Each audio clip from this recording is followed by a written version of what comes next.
If a political party were to stand today on a platform of cutting financial support for low and middle-income parents in order to pay for tax cuts for the more affluent, it wouldn't get elected. It's this reality that explains the paradox at the heart of modern British conservatism.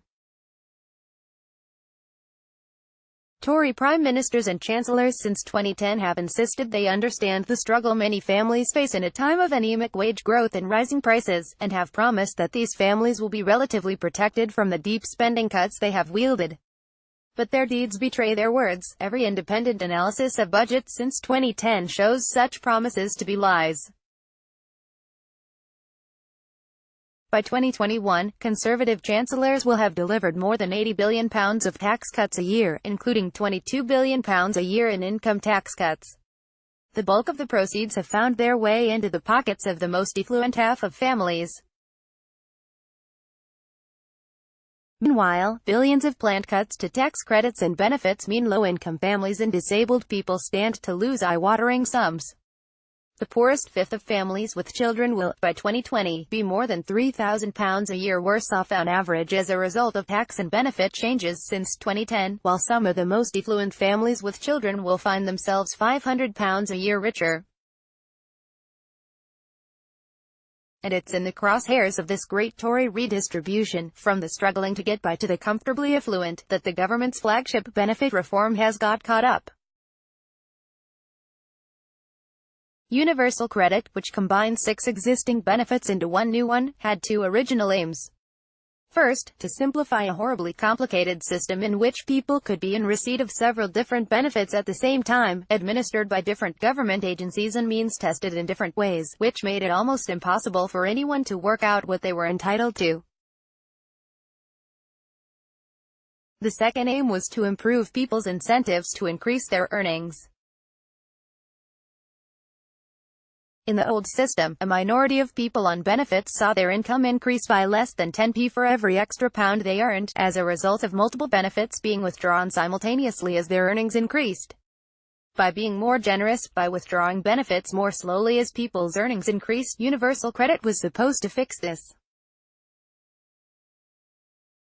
MP Heidi Allen fights back tears after Frank Field describes impact of universal credit video. The problem is that deep cuts, planned by George Osborne and being executed by Philip Hammond, have meant that, far from being more generous, universal credit is £3 billion a year meaner than the system it is replacing. Some families will gain, but more will lose. 3.2 million families will be just under £2,500 a year worse off under universal credit than under the old system, and that's before taking into account other benefit and tax credit cuts. Any transition protection from the government will be temporary, lasting only until a family experiences a small change in circumstance. The cuts also completely undermine the original objective to improve work incentives. In fact, under the new system, many people will have less incentive to increase their earnings. The much-delayed rollout of universal credit has also been plagued by serious design flaws and implementation problems.